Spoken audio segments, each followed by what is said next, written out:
ladies and gentlemen. My name is Vivien, Ibironke, Ibiyemi, and I'm here this afternoon to present to you a topic that I have titled How I Use My Mindset Toolkit to Develop and Sustain a Tester's Mindset. What I'll be presenting to you is not about software, so don't be too disappointed. It's not also about hardware, but it's about what I call a humanware.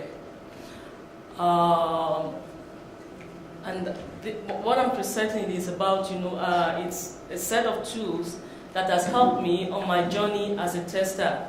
This set of tools have helped me, in my reasoning towards my daily task, as I grew as a tester, and over time they have evolved into what I call a toolkit, a mindset toolkit.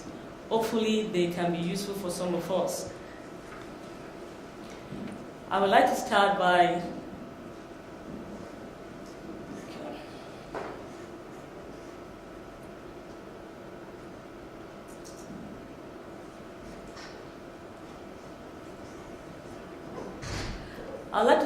defining what a tester's mindset is. I'll define a tester's mindset as a way of thinking or reasoning that determines a tester's behavior, outlook, and his or her mental attitude towards a program under test. Developers, project managers, and team members alike.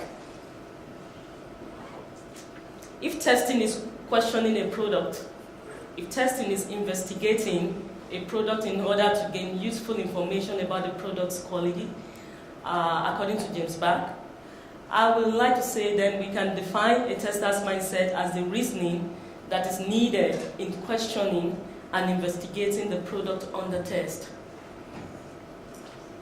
Hence, I would say that the tester's mindset defines how a tester adapts his or her mind or reasoning in relating with the program under test, test task, developers, project managers, and team members, and alike. I would say that it is continuously answering the question, how do I want to relate to the program under test and everything that is connected to its existence, including humans, in order to effectively test and provide valuable information to the stakeholders. So I started out as a tester, that knew little or nothing about testing. When I started, I usually get, probably a piece of software, to test. And sometimes I do find bugs. What we call bugs is a defect in the software. At other times, on the same software that I've tested, other testers that I could refer to as being more experienced than I am, or maybe they have some kind of skills that I didn't have, usually find, more bugs, or I call them more important bugs than I did.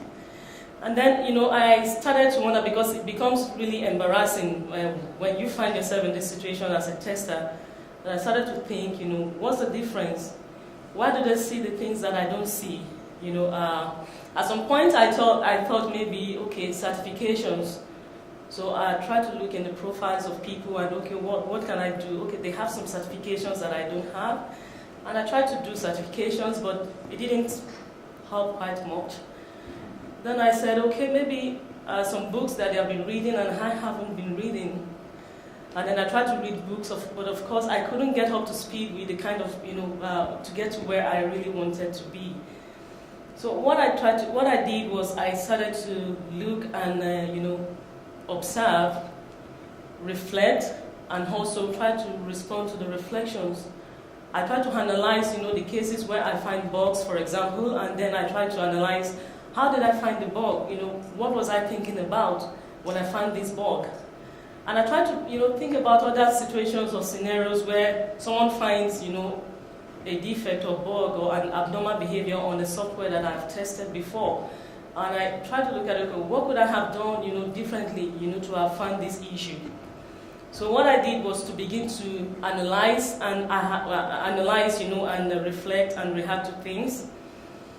As I did this, I discovered one thing, that it seemed that in some instances, I was like this man who had just, a hammer, as a tool. And of course, when your only tool is a hammer, what happens to you?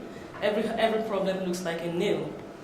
I reasoned like this, and also, I came to a point, after this reasoning, that I felt that there was some kind of variations in reasoning regarding the way I tested in the situations where I thought I found issues or bugs, in the software. And the conclusion that I came to was that, different tasks require different lenses, viewed at different angles, with different mindsets.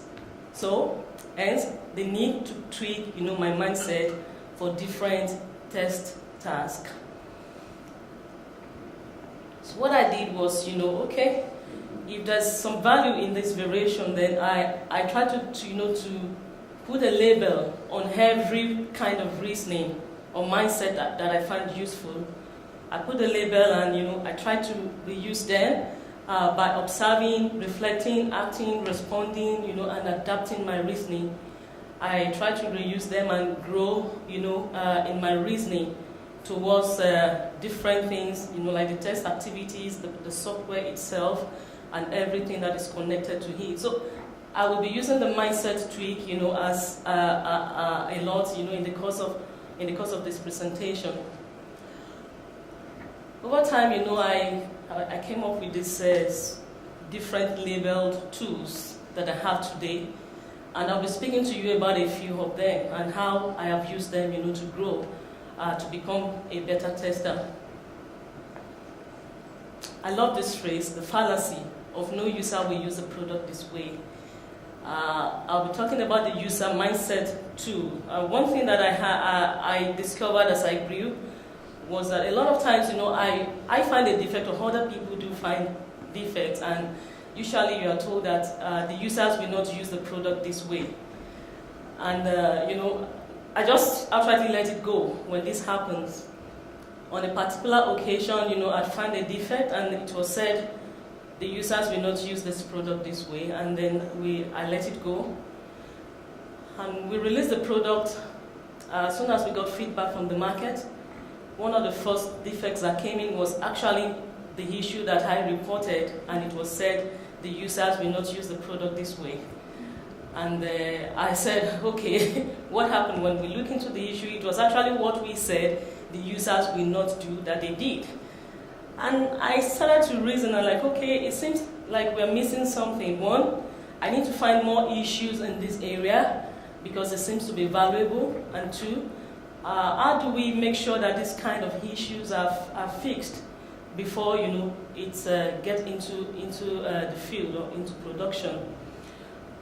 And what I reasoned was the program or the software or the product is connected to the different sensory organs that we have as human beings. And the users will always experience the product with one of the senses. So I put a label on this as a user mindset tool, and from then I tweak my mindset to grow in reasoning and to improve more by tweaking my mindset to become the user, that is, think like the user. I tweak my mindset that users will experience the product using their 5 senses, and I reason that how will they touch, what do they feel when they touch, and how will they possibly react when they touch, taste, smell, and hear sounds from the product. I took my mindset to reason that human beings are exploratory in nature, and they will always do things that are out of our control as the developers of the product. I tweaked my mindset to gather information about how the users could use the program under test. Bug reporting mindset tool. A lot of us know, probably if you are testers, we know about bug reporting. But I don't know if we can identify, this as this picture that I have. It's actually a bug, that is missing the eyes, the leg, everything that could make you reason that it's a bug. And what I've said is a bug report that is missing the head, legs, and everything that could make the reader understand that what is being described as a bug is like throwing away most valuable treasures. This act reduces the worth of a tester and robs the stakeholders of valuable information. And I actually like this because the cartoon tester had put this on the internet, and it says, a badly reported bug is much worse than a badly drawn one. At least I could claim that I was being artistic. So I've been in a situation where, bug reports are written, but it's either maybe there is no logs attached, to the report, to the bug report. At other times, it's probably badly written that you can't just figure out what the tester is trying to describe. We have the situation happening, in our workplaces every day, and we need to grow our reasoning, to become more valuable, in reporting bugs. And what I've said here is a bug report that cannot be understood is a dent on the efficacy of a tester's job. So I decided to put a label on this, after observing, what I see happen all the time. And I have actually written some very bad, bug reports also. And I discovered that it actually made the project, to lose some kind of valuable information. So I tricked my mindset to reason that I never start the device under test without turning on the logging, even if I'm joke testing. Joke testing means, a lot of times we get into the office and we just decide to turn on the device we didn't plan to test. And in the process, something happened to the device. It's a bug.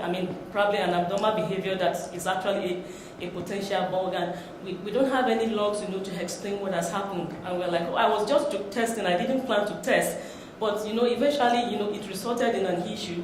And then we need to provide some kind of valuable information. So I tricked my mindset, to reason, never to start, the device without having turned on the logging. I tricked my mindset to provide clear, informative, not unnecessarily worded, but convincing bug report. And I talk about this as advocating for bugs. I tricked my mindset, to think like the person who will read and act on the report. That is, include the head, the legs, and the eyes of the bug. I trick my mindset to imagine how the users will use the feature, and then I craft the bug report in the same manner. The lazy tester mindset too. Some time ago, I was sitting in the meeting, and my head of software said, the lazy tester found that issue. And he continued, and said, well, it's good to have them on the project, but you don't have too many of them. And I was wondering, what does it mean by, the lazy tester? After the meeting, I tried to investigate, and I found out that the guy who's called the lazy tester actually finds some very severe bugs.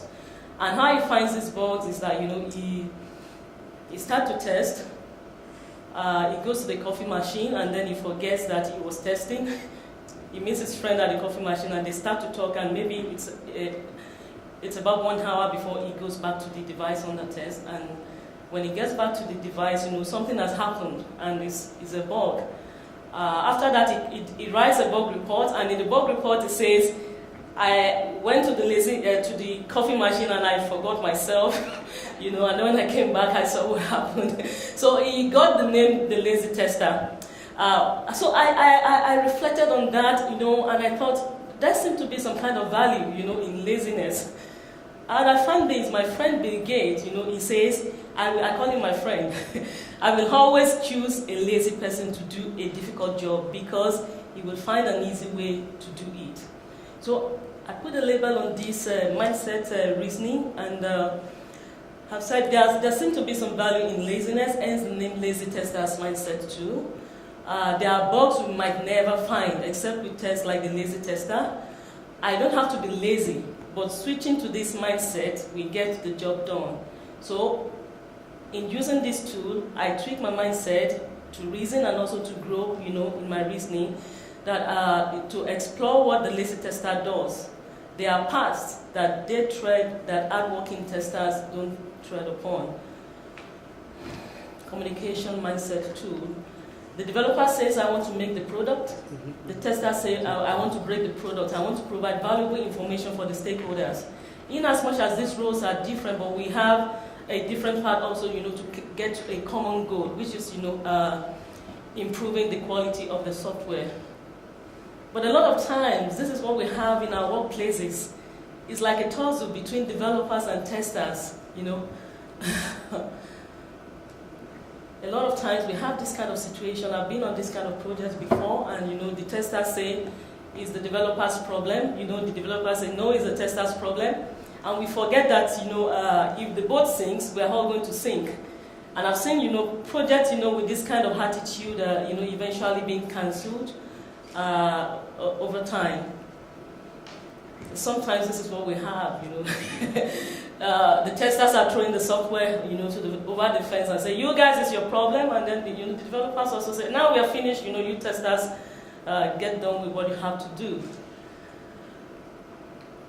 And you know, when I came up with this, when I labeled this mindset tool, I'd actually encountered a developer when I newly joined the company.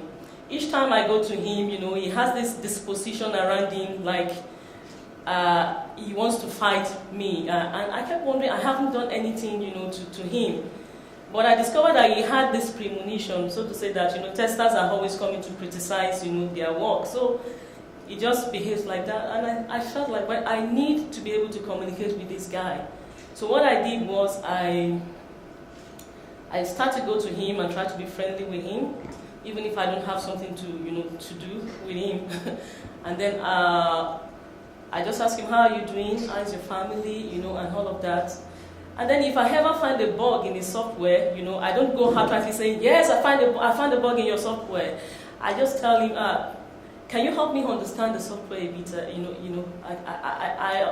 want you to help me to understand the behavior that I have observed. And then we go through it together, and at some point it says, I think it's a bug.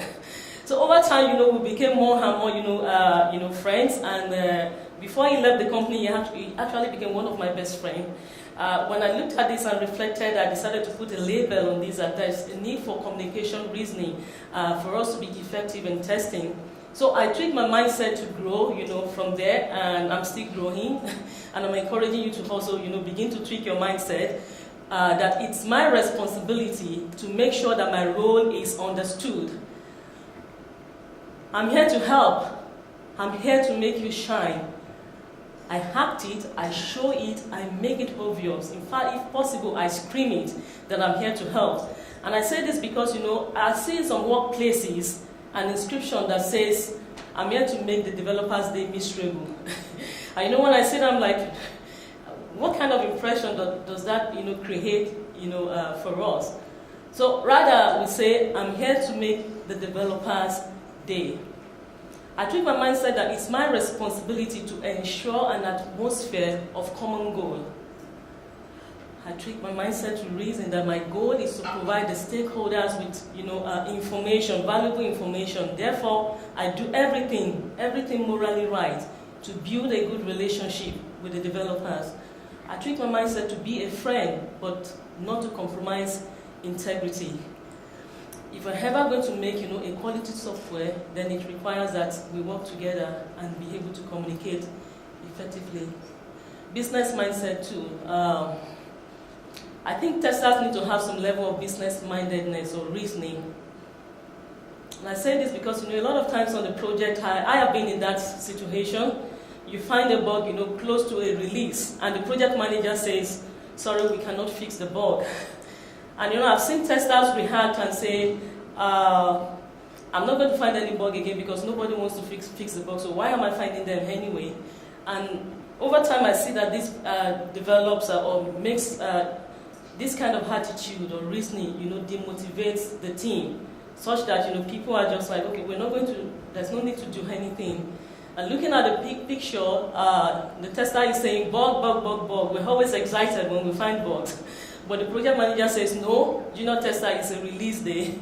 What I reasoned, you know, when I discovered this label and I decided to label it as a business mindset tool, was understanding each role's psychology and what's most important in time is necessary for us, to grow as a tester. Developers say, I want to, you know, make the software. Testers say, I want to break the software. I want to provide valuable information to stakeholders. The project manager say, I want to deliver a working quality software to the stakeholders. And the marketing guy say, yes, I want to sell the software. All of this must coordinate together, and you need a mindset that works with an understanding, of the goal of each of this role. Therefore, in growing with this mindset, I treat my mindset, to reason, that I need to test with an understanding of the goal of each role on the project. I need to test with an understanding of the cost implication of slipped deadlines. A lot of times, I've seen people even say that, we're not making the project, we're not making the product for the customers, we're making the product to keep the technology. And I just look at, we don't understand the business implications of the things that we're doing. I treat my mindset to communicate with clarity of impact on stakeholders' business. And with this, I mean, if we find an issue, finding an issue close to the tail end of a release means like you need to be able to convince the project manager that this issue is important. And being able to do this requires that we let them understand and see, the business implication of not fixing an issue like this. And that requires, some kind of, strategy to do this. And an example is describing issues from a user perspective, to be able to, bring their reasoning, to reason that this is an important issue to fix. I treat my mindset to advocate for bug conviction, and by this, I observe valuable evidences to prove the bug guilty and expose the severity of the crime that the bug has committed. I treat my mindset to find important bugs, on time. I think in all, that is important. Already tested mindset too. Because of time, I might not be able to give the details of this story, but there's a lot of problem with when we say a software is already tested. I was on a project some time ago, and I was told to run a test suite that was already tested. The tests were being repeated because they had to change the hardware in the machine. And when I tested, even though the tester said, this is not supposed to fail because they passed before, and I was like, okay, then why are we testing? But in my reasoning, I just felt I need to trash that information and try to test, because also I got some pre-knowledge or pre-information that the limited launch that has been done was not going well. There was a lot of issue, with the product. So I decided to test without reasoning. And within a short time, also on this project, testers always have been saying that they are limited by tools because they don't have, good tools. They are not able to find issues. So I got on the project with this reasoning. Within about 5 days, so to say, I found about 5 bugs, and the most severe one, the developers said it was a theoretical, issue. It will not happen in real life. We were told to test, in a real-life environment, and we did test, and this issue became more and more obvious the more we tested. So it became a big problem on the project. But at the end of the day, it was the issue was exposed, and it was a very severe bug. That was. It was a very severe bug at the end of the day. And in reflecting about that, what I thought was, I think there is a problem with assuming that things are already tested, and I decided to put a label on that. So I put a label on that, and I grow in this reasoning to consider the quality, of the testing that was done, that was previously done. I trick my mindset to consider, pressure tester possibility, because it's possible that the tester that did the test was under some kind of pressure, and because of that, he or she could not do, a very good job. I trick my mindset to reason that we see differently, we reason differently, and we have varying expertise. I tweak my mindset and to reason, to consider the so-called insignificant changes. And when I talk about insignificant changes, I mean sometimes ago a developer had made a little change, what he thought was an insignificant change. And the tester had merged, the software, to the main branch.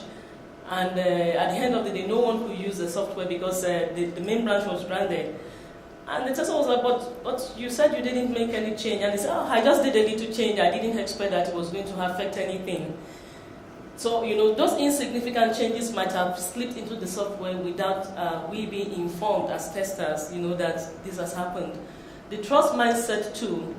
A skeptical approach to testing can significantly improve the quality of your work. It's a minor change, nothing has broke. It's a bait for the integrity of a tester's work. Don't fall for it. People often say, don't trust a developer, but how we say, trust a developer, but don't trust the developed code. I think we should take the attitude away from the persons, and put it upon the code instead. So in using this mindset, I actually have a story for this, but my time is up. But maybe I can tell to summarize it. I worked with a developer that was trusted a lot, and people, I see testers merging, software, abuse to the main branch because she was trusted, and each time she says she has tested, everybody believes her. So I was testing for her, and she had told me she already tested this. In combination with the already tested mindset too, that I had labeled, I reasoned that I'm not going to fall for an already tested mindset. Already tested software, issue. And then I started to test, and one after the other, I started to find issue with this software that she said she had tested, to a point that, she now said, I think I don't understand how this feature is supposed to work. And we started to try to understand the feature in the first place and also, fix those issues. So a lot of time, in reasoning and in growing with this mindset, I trick my mindset never to merge a code based on it was just a small change, it will not break anything. I trick my mindset never to merge a code based on how good the developer is. I trick my mindset that I let the developer know that I trust them, I trust that they will do a good job, and I'm here to uphold that trust. I trick my mindset that though we are tight on time, I appeal, please can you give me a few minutes? I have a story behind this, but I will skip it, for now. I trick my mindset to reason that, to have a willingness to go the extra mile. I trick my mindset to become valuable. Nobody jokes with the words of a valuable tester, and one of the goals that we should have is becoming valuable on the projects that we're working on. I trick my mindset that I must leave a landmark on every piece of software that I encounter. By this I mean if I ever have to handle a software, it's not for fun. I must extract some valuable information for the stakeholders. I trick my mindset to reason like these cat friends of mine. As long as we have Windows, as long as we have chimneys, then bugs can always come in to the software. I trick my mindset to reason that as long as we decide to build, the bugs will come trailing, behind us. Accusation handling mindset. A lot of times, testers fall into a situation where we are accused all the time, and I reason that we need a mindset to handle this kind of situation. I was testing, and it was an implementation or a solution that was supposed to solve a critical problem. As a result of this implementation, I noticed an abnormal behavior after running the software for a long time. I reported this issue, but I was told that, well, this is just going to run for 1 minute, so this is not a valid issue. But the issue, kept reoccurring, and I became a bit uncomfortable with the way it was reoccurring. So I decided to write an email, and I sent this email. I made an analysis about this issue, and I sent to the head of software. Nobody paid attention to this until we were about to release the software, and we needed, some approving organizations to approve the software. And lo and behold, to be able to approve, they required that we run the test, for long hours. And as soon as we started to run the test, this issue that I found before, came up. And the first thing was that, well, you guys said you tested before, accusation. And I said, yes. It said, but how come you didn't find this issue? I said, I found the issue. And immediately, I dug out the mail that I sent. And I forwarded it to everyone that was relevant, on the project. And they said, oh, you actually found the issue. Well, the analysis that I made was able to help us to save some time in fixing the issue. But I figured out that I need to have, a reasoning that helps, us to handle accusation. Sometimes testers find themselves in this situation. I missed a serious defect. And another one says, oh, that's nothing. I was blamed for finding too many of them. We find ourselves in a situation where we say, oh, this looks like a bug, but I can't raise it now. They will blame me for delaying the release. And they will say I should have found it earlier. I'll just pretend I never saw it. And the bugs are just thinking, okay, bugs, this tester is about to sell his soul. Let's finish him off. In reasoning about this mindset, my time is up, and I think I just need to stop here. I'd also try to look at, to run it up, because I have a reasoning regarding the mindset, the work of Carol Dweck. I'd reasoned about these, like, is this falling in place with this research? I'm still making investigation and researching about these, but I have crafted, the growth testers mindset and the fixed testers mindset with these characteristics, which unfortunately I'm not able to go through in detail. So what are we going to do next? I just think if we're ready and we're set, then we can grow in our reasoning towards everything that is connected to the software. Thank you very much.